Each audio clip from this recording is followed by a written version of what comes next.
just like the tribal chief. You better acknowledge me.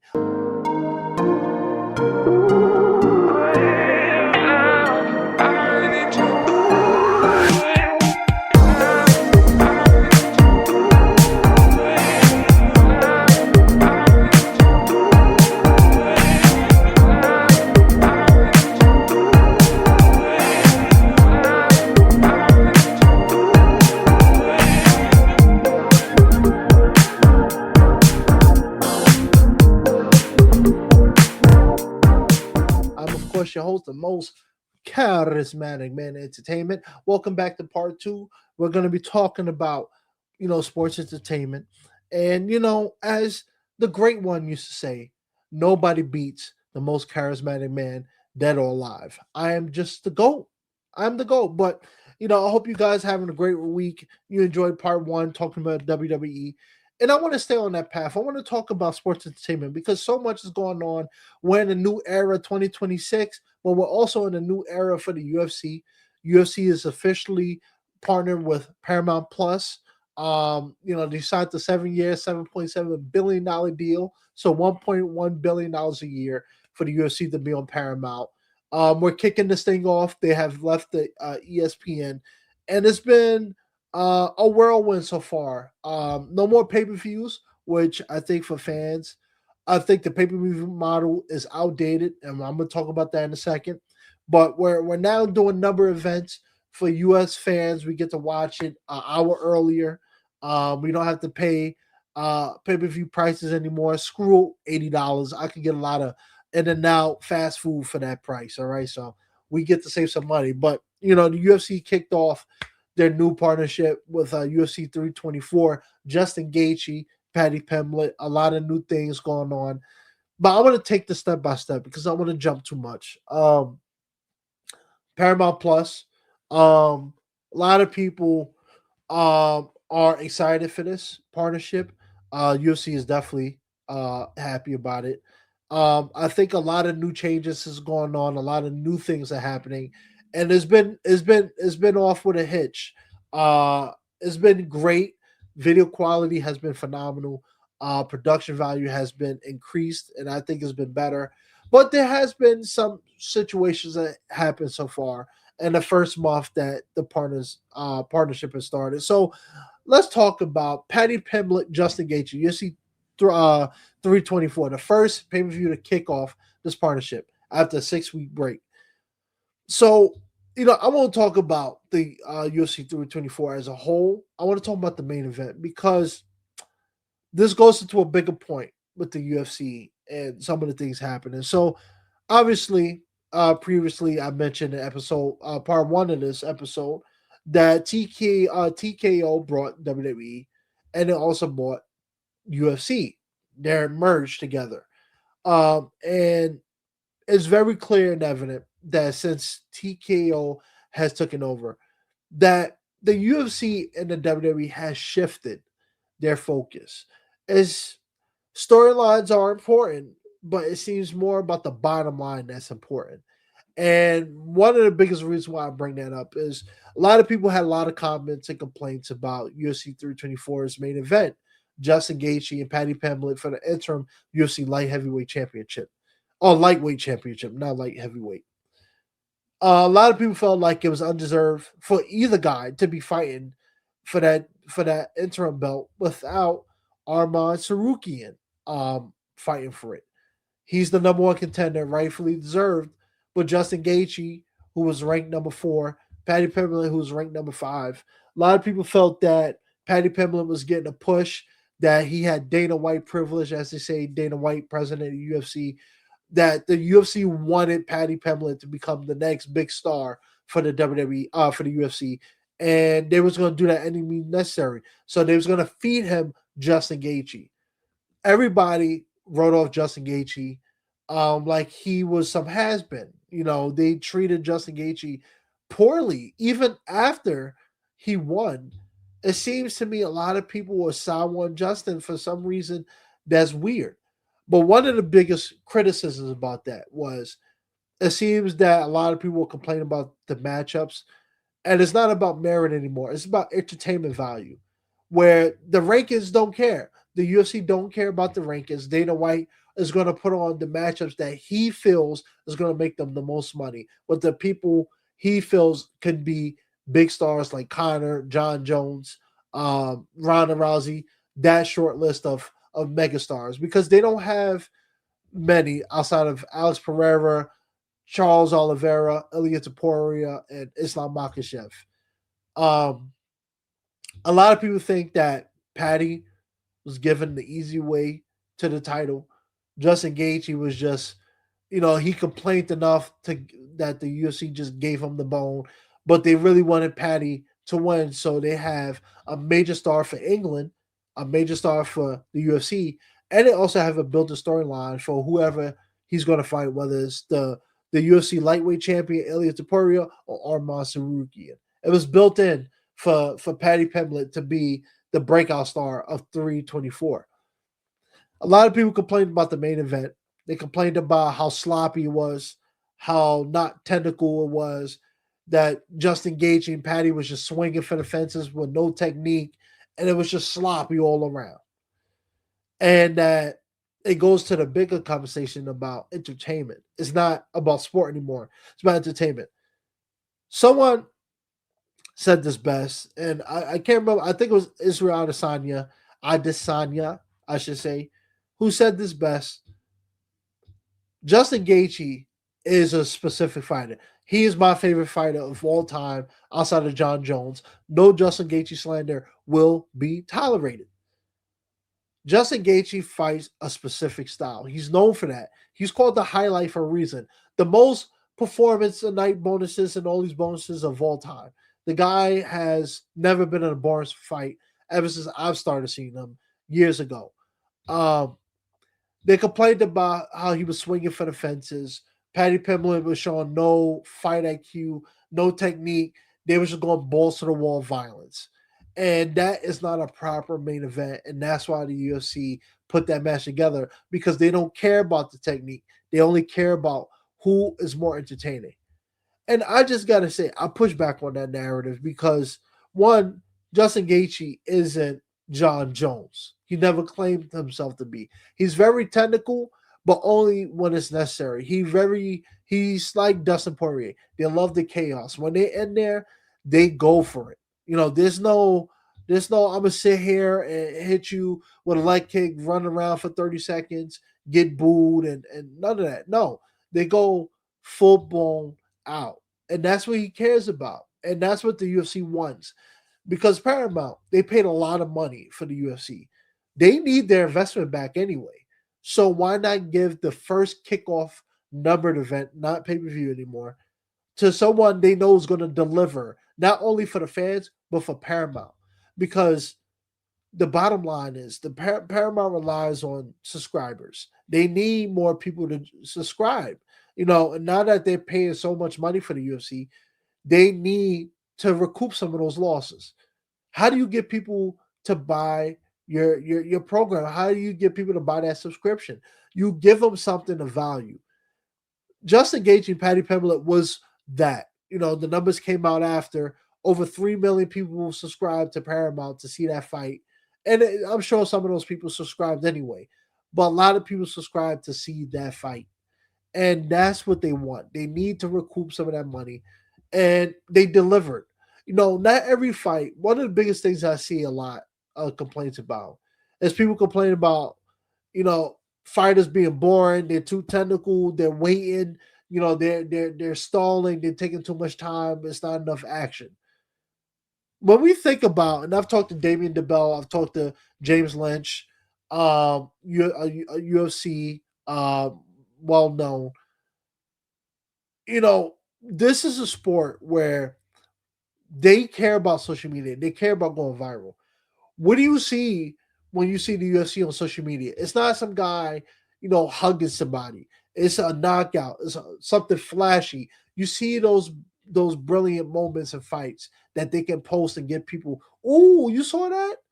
They want to they're catering to the casual fans, right? And they care about those casual fans because those are the people who's going to bring money. When you're a hardcore fan, yes, they're going to throw you a bone every once in a while, but they know you're going to watch anyway. WWE, UFC, any TV show, any company, they know those hardcore fans are always going to be there. But how do you get those casuals in? And so sometimes when that happens, merit based performances don't count anymore. And a lot of people are worried about the UFC moving into more of an entertainment performance era than they are about a sports era. I get it. I do think it's not right that Arman Sarukian is being thrown to the back burner. Um, Masfar Evloev in the UFC featherweight division should have fought uh, Alexander the Great Volkanovski at UFC 325 in Australia, or Lerone Murphy. He should have fought Alexander Volkanovski at 325, but they gave it to Diego Lopez. They did a rematch. And a lot of people are complaining about that. They're upset because one, Diego Lopez don't deserve the rematch so soon. He just lost to Volkanovski a year ago in 2025. Why is he getting a rematch over some of these guys who's on, 5, 6, 7 win streaks, who's been chomping at the bit for a title fight for over a year? And it comes down to this. UFC is a business and they're a sport, but it's entertainment. That's what people tune in to see. Fights are always going to be the focal point, but it's everything else. Because one of the biggest criticisms, not to jump around too much, but Valentina Shevchenko, Chael Sonnen has went viral and has gotten a beast with her, as a lot of people has criticized her for her fighting style. She doesn't. She goes to decision a lot. She's dominant, but it's not entertaining. It's not slobber knocker. It's not, crazy ball to the wall action. It's very technical. And we see this a lot with wrestlers. And I'm gonna say that I'm aside that for right now. But we see fighters Volkanovski, Valentina. There's a couple other names in there, and I'm probably forgetting champions and athletes, the elite, the top of the division, that they're really good. They're really skilled. Nobody is hard to beat them, but they go to decision a lot. They don't win by knockout. They don't win by TKO or submission that often. They go to decision a lot. And people find that boring. But at the end of the day, too, you can't call that boring and then complain about Justin Gaethje and Paddy Pimblett. Because what do you want? Do you want a very technical fight where somebody employs a game plan that may not be social media friendly, but gets them the win? Or do you want somebody who cares about the social media going viral and they just throw technique out the window sometimes and go balls to the wall to entertain the fans? And we're in a weird space with the UFC and sports entertainment where people want both. They want the technical stuff, but they also want the viral moment. They want the stuff that looks good on camera. Michael Chandler, and I'm going to address him because he's getting a lot of criticism. Um, he's a prime example of that. He's and I love Michael Chandler. I'm not dogging him one bit when I say this, but Michael Chandler is a great fighter. From Bellator to UFC, he has been incredible. However, one of the biggest knocks about Michael Chandler, what Gaethje went through early in his UFC career, is the fight IQ gets thrown out the window, and they just fight with no care. They just go out there to end the fight, just bloodbath, just straight entertainment violence. And it makes them a lot of money doing that. Not everybody's going to be John Jones, who, is going to have entertaining fights, but they're very technical, very dynamic, and they stay with that game plan. Michael Chandler gets called out a lot for his fight IQ because the guy will, he won't use all his tools well. They care more about the flashy knockout, the entertaining fights than they do about just winning. You know, it's a weird time, and we are seeing a shift where UFC is cutting, athletes and fighters who are very good. They win a lot, but they may not be the most entertaining. Whether it's promos, whether it's hyping the fight up, whether it's press conferences, or their fighting style. They're just not entertaining at all. And even if you win, you should be a UFC fighter. If you're on a win streak, if you always win, you're undefeated, you should be in the UFC. But we're in a new era now where it's not just sport entertainment, it's sports entertainment. You see the difference? The first one used to be about sports entertainment second. Now it is sport entertainment. And so now they care about the McGregors of the world, the Ilias, the Kobe Covingtons, those type of the very outspoken, outlandish characters. Why? WWE is not they they feed off the WWE. The UFC feeds off the WWE, vice versa. WWE feeds off UFC. You'll see how they'll combine and take certain things from each other. You know, the WWE, for instance, WWE takes the post fight press conferences that the UFC does. Now they implement it into the pay per views. Now you're seeing, UFC with some of their production values as a very WWE-esque theme to it, where there's more performances behind the walkouts and the press conferences and stuff. You're seeing more characters shining and winning over the masses. Sean O'Malley, for instance. I think we're in an age where Dana White and the UFC care about who can put butts in seats. Alex Pereira is one of them. Islam Makhachev, he is a fan favorite all across the board, but he's from a specific region. Same with Ilia Topuria. He represents Spain and Georgia. He makes them a lot of money, and not only in those markets, but in the United States as well. They may not be the biggest U.S. household names, but they make the money in certain demographics that they can't get without them.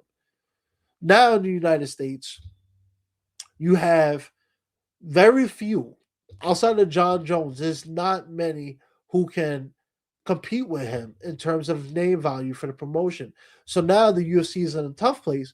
John Jones is retired, semi-retired.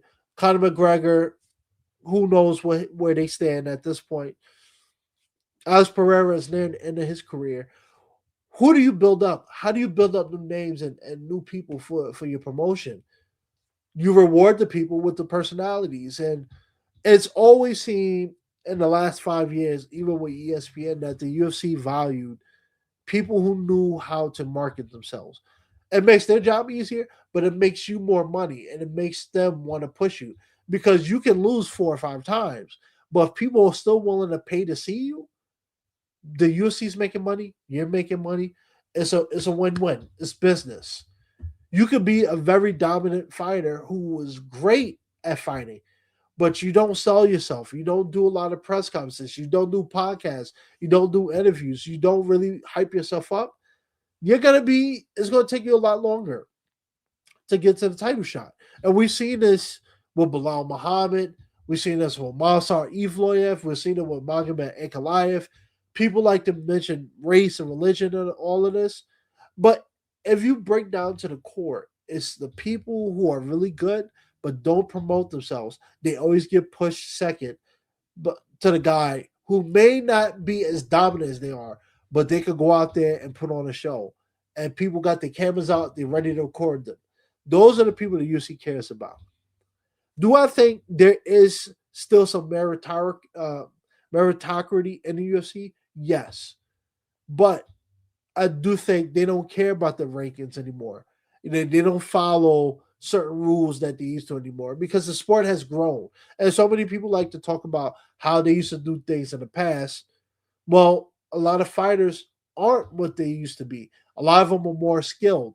They have more weapons. They have more access to training equipment, recovery, opportunities. They have more access to social media and making money through partnerships and collaborations and stuff. So they know that they're a brand. UFC is a brand. They're a business now. They're established. They can get broadcast rights whenever they need. They're not at that homegrown stage where they used to, where, Chuck Liddell, Tito Ortiz, that era where the UFC was still in its infancy. Now they're established. They're trying to compete with the NBA, the MLB, NHL. and we're seeing them doing commercials during the Super Bowl and big football events and stuff. They're trying to compete with the real top American sports. And how do you do that? Social media is one of the biggest ways to do that. And as someone who does content, actor and stuff, you don't post the boring stuff on social media. Some people care, don't care about what they post. But as a company who cares about the bottom line, about making money, especially now with this new partnership with Paramount, where you gotta, when they're trying to make money, what do you post? You post the stuff that makes people go, "Ooh, I want to repost that. I need a comment. That was fire. That was insane. That was crazy." You want to get stuff that gets people talking.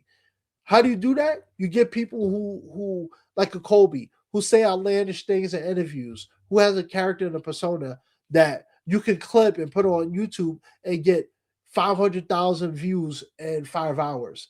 You can post highlight reel finishes on Instagram and YouTube and social media. You can post those things and get people to come, to watch your product.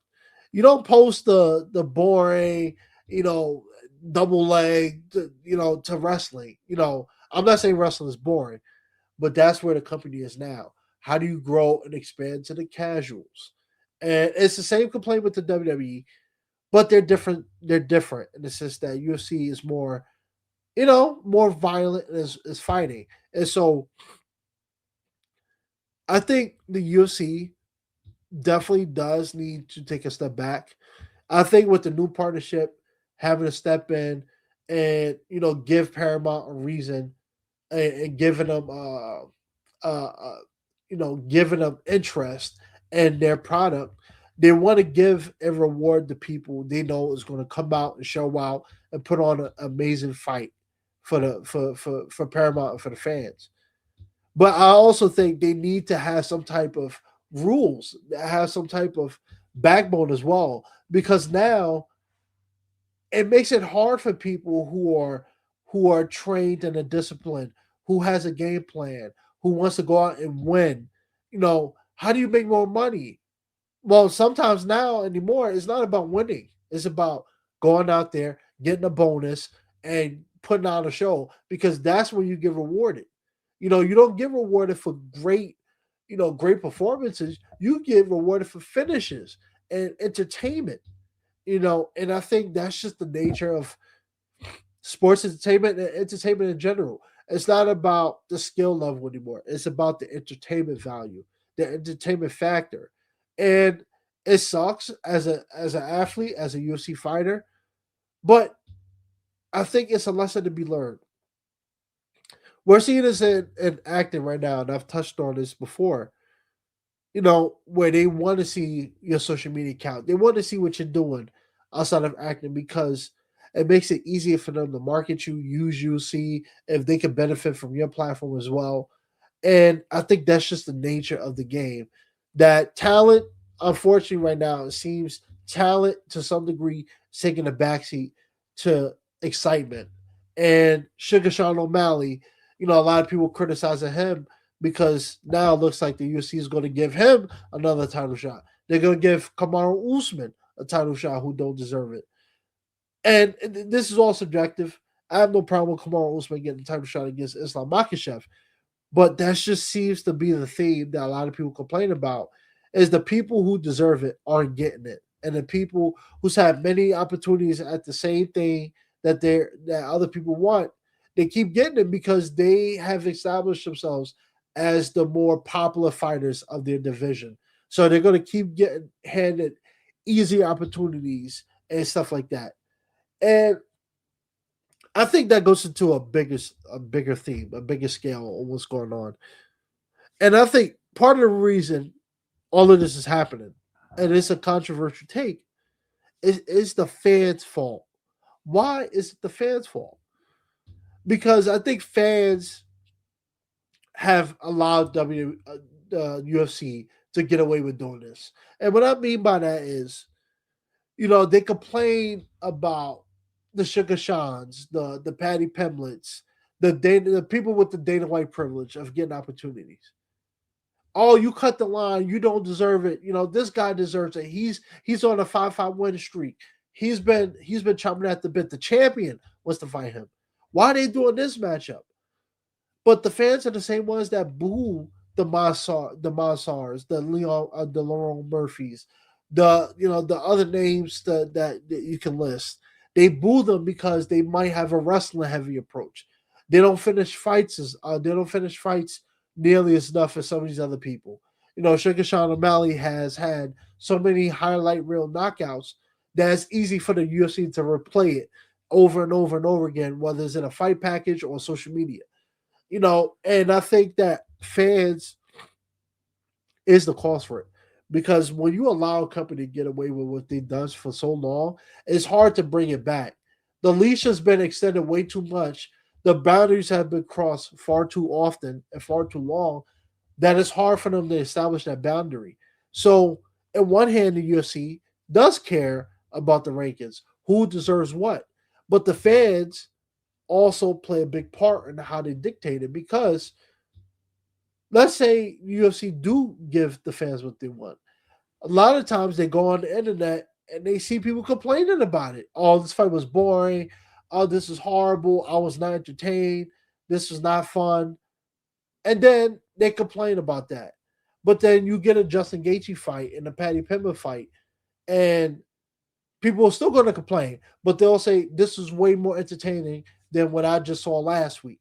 So it becomes hard because for someone like a Masfar Evloyev, who deserves a championship opportunity, people also complain about his fighting style. So how do you win? How does the UFC win? How do the fans win? At some point, the fans, we are the ones, whether it's WWE, UFC, we control to some degree how things happen, how things play out. So we keep booing the same guys we want to be launched into the atmosphere to get those title opportunities. We can't be booing them as well because then the UFC, these companies here, oh, they don't get behind them. Why should I give him the championship opportunity, make him the face of this division when I have a Kobe Covington who people cheer and he might say some reckless things on the mic, but people come in and when they want to see him. Well, they want to see him win or they want to see him knocked out. They want to see him.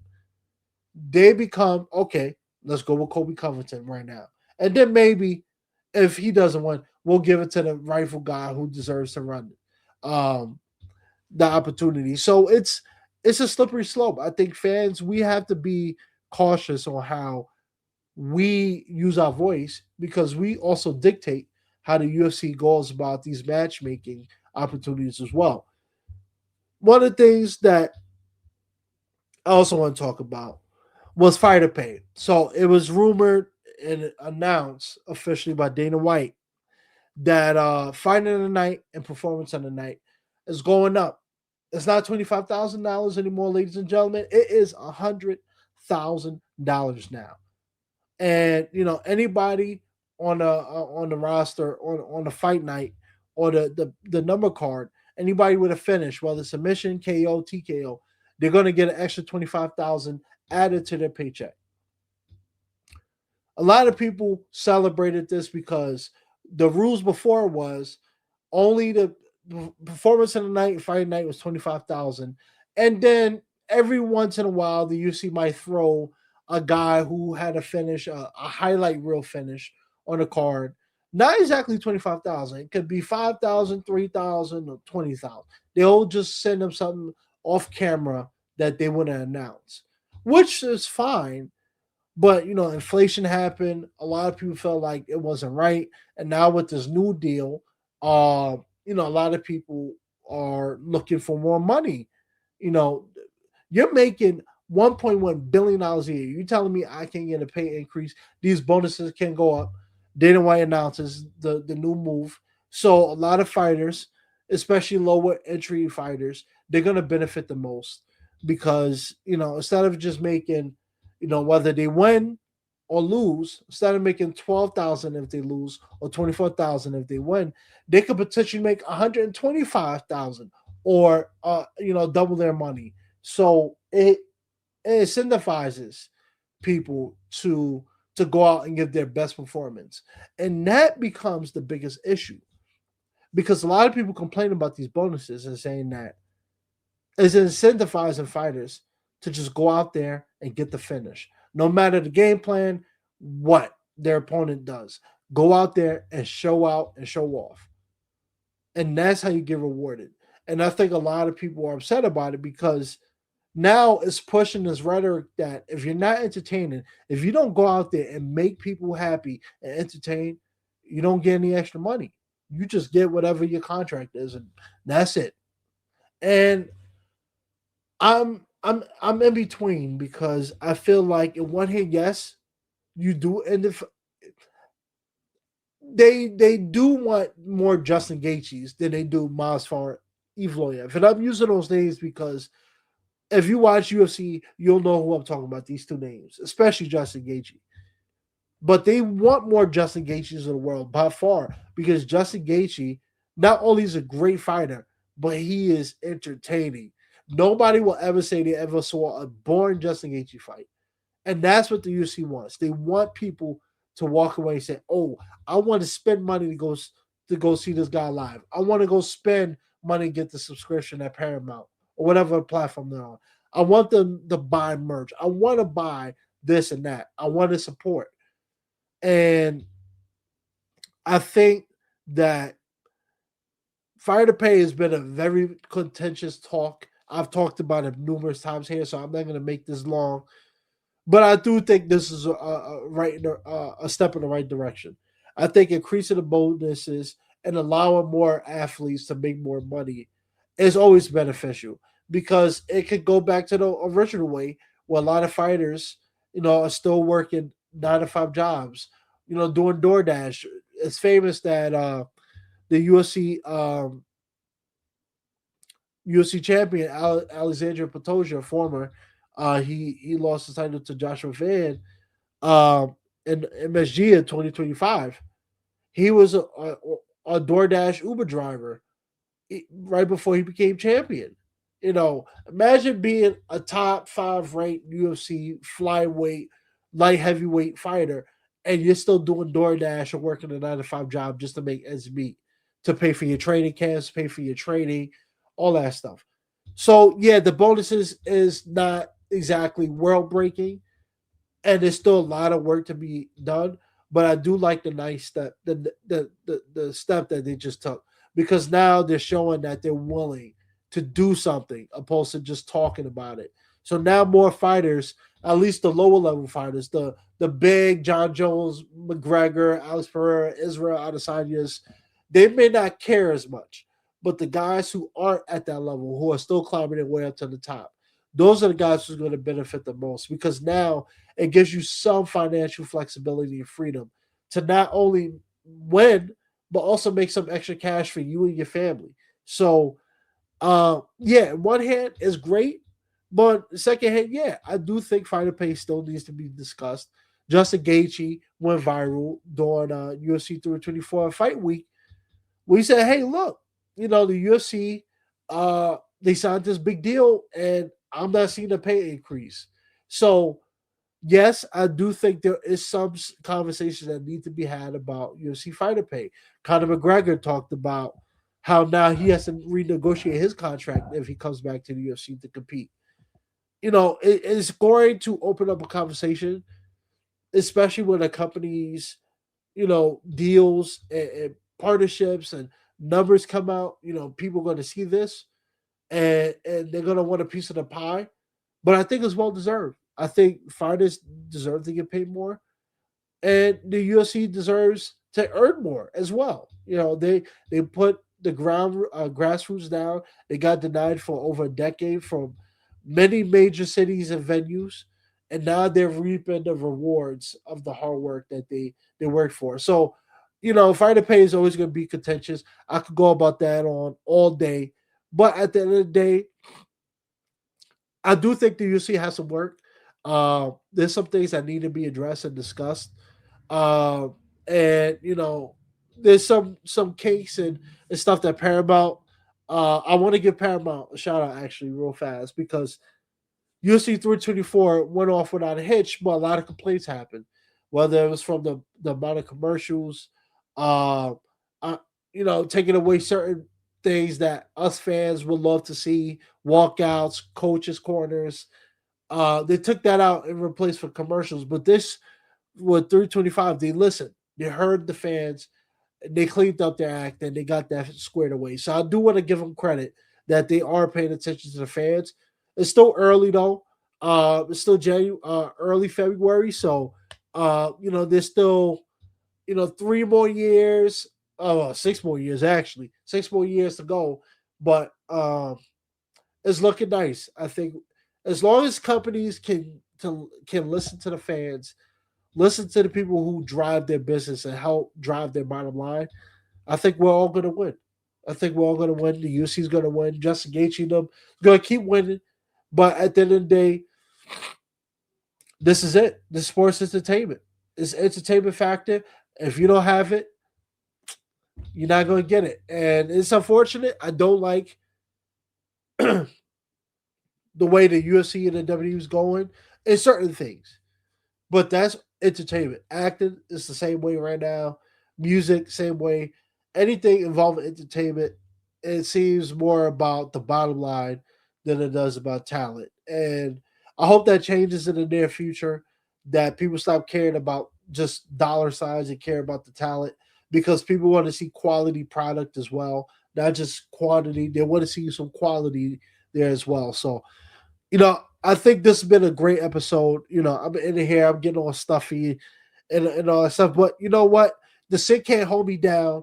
Nothing can stop this show, this podcast from going on, because at the end of the day, I love you guys. You guys, a lot of you have been supporting me for many years. Some of you guys, even if you're new, you're supporting me, you're supporting this podcast, and I really appreciate all the love and support that you guys give me. But like I said before, at the top, feel free to let me know what conversations you want to hear, topic points. Just like the tribal chief, you better acknowledge me. I'm the most charismatic man. Thank you guys for tuning in to another episode. I got some good things cooking up, and can get some man. But the Prince of Fresh Air is cooking.